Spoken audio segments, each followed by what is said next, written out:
다른 사람들은 그렇게까지 그 사람을 싫어하지 않는데 내가 유난히 싫어하는 사람이라면 더 쉽게 말씀드리자면 나랑 안 맞는 사람입니다. 저는 저랑 잘 안 맞는 사람이 있었습니다.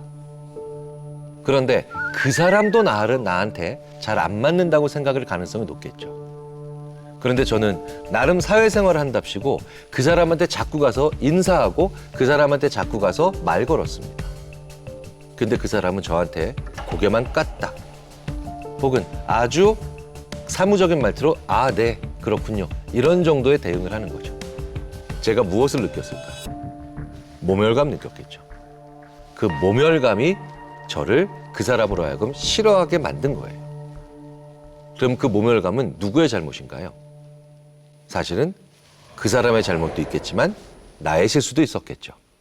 그래서 저는 이런 경우에 그 사람이 나한테 나는 안녕하세요 라고 하면서 친절하게 인사를 했을 때 고개만 까딱하면 이제 저는 같이 고개만 까딱합니다. 그리고 그 사람이 요즘 잘 지내시나요? 근황은 어떠세요? 라고 했을 때 예, 잘 지내요. 이렇게 딱 간단하게 대답을 하면 저도 간단하게만 말 시킵니다. 재밌는 건 그 사람이 덜 미워집니다. 왜일까요? 내가 준 게 없기 때문에 그래요. 그래서 그 사람을 미워하지 마시고 그리고 안 보고 살아야 되겠다라고 하는 그런 강한 결정을 내리시기 전에 그 사람이 나한테 대하는 것과 비슷하게 한번 따라해 보십시오. 그게 거리 두는 매우 좋은 방식입니다. 자, 거리 둬야 되는 사람들의 또 이런 유형이 있죠. 소위 빅마우스라고 하는 사람들. 남의 말을 옮기고 다니는 사람들을 주로 의미합니다. 이들에게는 어떤 심리가 있고 그리고 이런 사람들에게 희생양이 되지 않으려면 어떻게 해야 될까요? 대표적으로 남의 말 옮기고 다니는 사람들은 나에게 매우 곤란한 상황을 만들어냅니다. 얼마 전에도 저는 어떤 사람에 대해서 제가 평을 한 적이 있습니다. 그 사람 굉장히 열심히 하고 그리고 통찰력도 있어. 근데 회의에 좀 늦어서 성실성에는 내가 약간 의심이 되지. 저의 나름대로는 객관적인 평가였습니다. 그런데 그 말을 듣고 그 사람은 제가 그 평가의 대상이 됐던 사람을 싫어하고 욕한다고 그렇게 퍼뜨리고 다니는 거죠. 저는 굉장히 난감했고요. 그리고 그 성실하고 통찰력 있지만 회의에 좀 늦는 작은 단점이 있는 사람으로부터 원망 듣게 됐죠. 자, 이렇게 남의 말을 옮기고 다니는 사람, 특히 내 말을 옮기고 다니는 사람은 어떤 심리가 있을까요?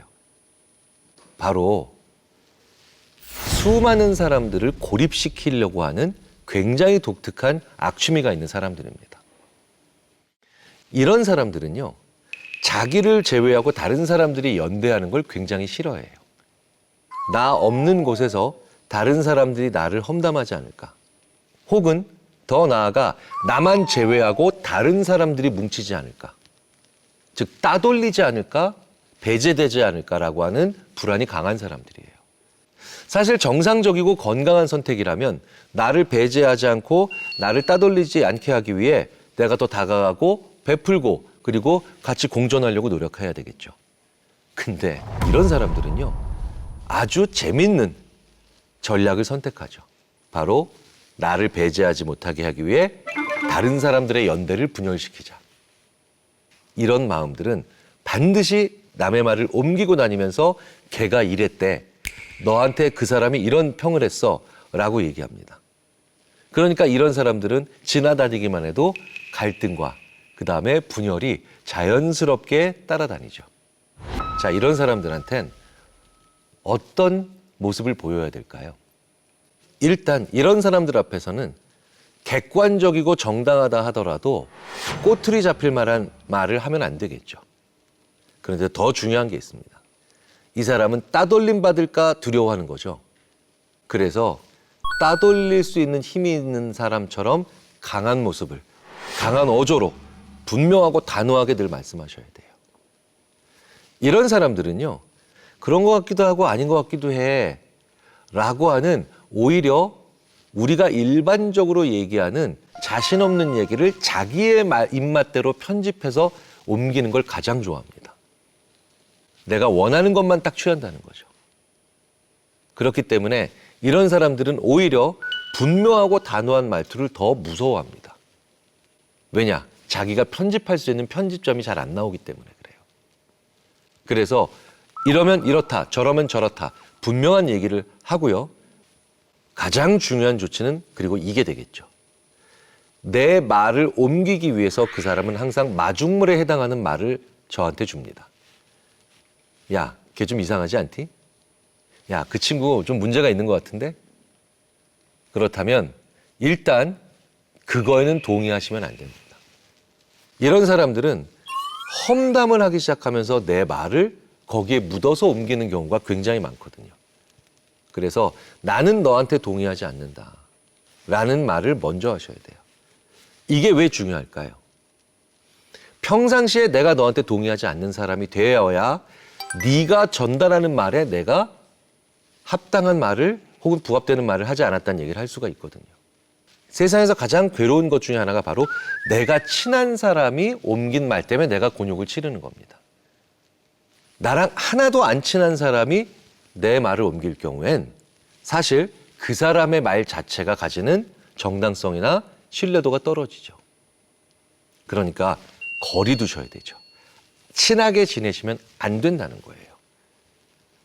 또 다른 거리 둬야 되는 사람들 있죠. 가식적인 사람. 아, 너무 싫어. 저는 좀 허심탄회한 유형의 사람이라서 이 가식적인 사람을 정말 싫어합니다. 그런데 실제로 세상에 나쁜 가식적인 사람만 있는 게 아닙니다.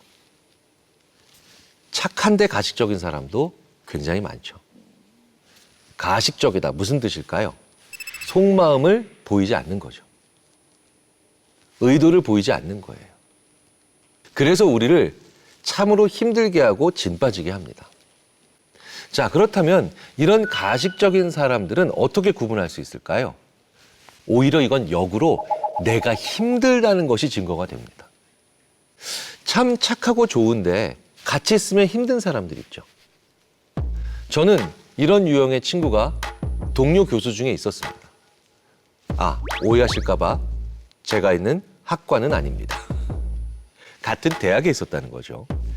자, 그런데 이분은 참 좋은데 무엇을 먹을지, 어디를 갈지, 무엇을 할지를 늘 솔직히 얘기를 하질 않으세요.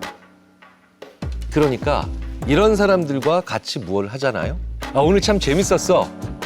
야, 오늘 참 보람이 있었네. 이런 얘기가 안 나오는 거예요. 왜?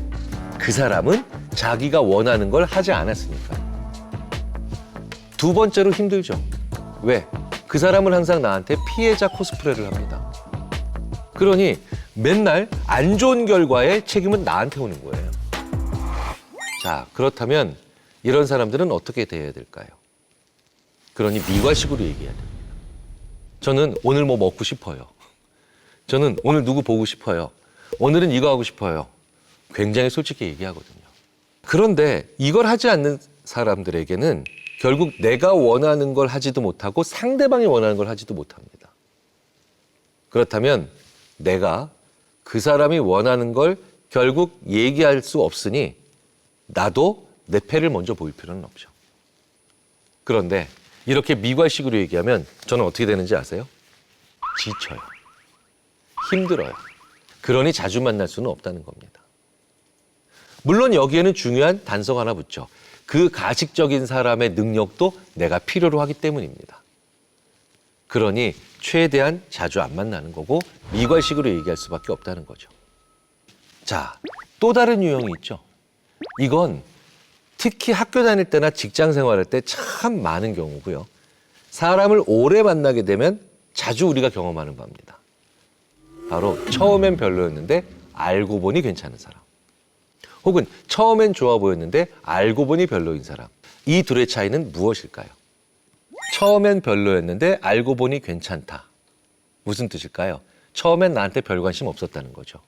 처음엔 나한테 무뚝했다는 거죠. 그런데 알고 보니 괜찮은 건 무슨 얘기냐? 이 사람의 내면적인 장점이 이제 보인다는 거죠. 이런 사람들이 대부분 외롭지 않은 진국형 인간입니다. 이런 사람들은 자기가 외롭지 않기 때문에 군중 속에서 혹은 직장 속에서 혹은 학교에서 나를 만났을 때 굳이 나에게 크게 관심 두며 과장된 모습으로 다가올 필요가 없죠. 그런데 알아갈수록 나에게 자기의 진짜 좋은 본질적 장면을 보여줄 수밖에 없잖아요. 두 번째 유형, 처음엔 참 나에게 좋아 보이는 사람인데 알고 보니 별로인 사람도 마찬가지죠. 이 사람은 외로운 사람입니다. 그러니 처음 본 나에게 더 많이 집중하죠.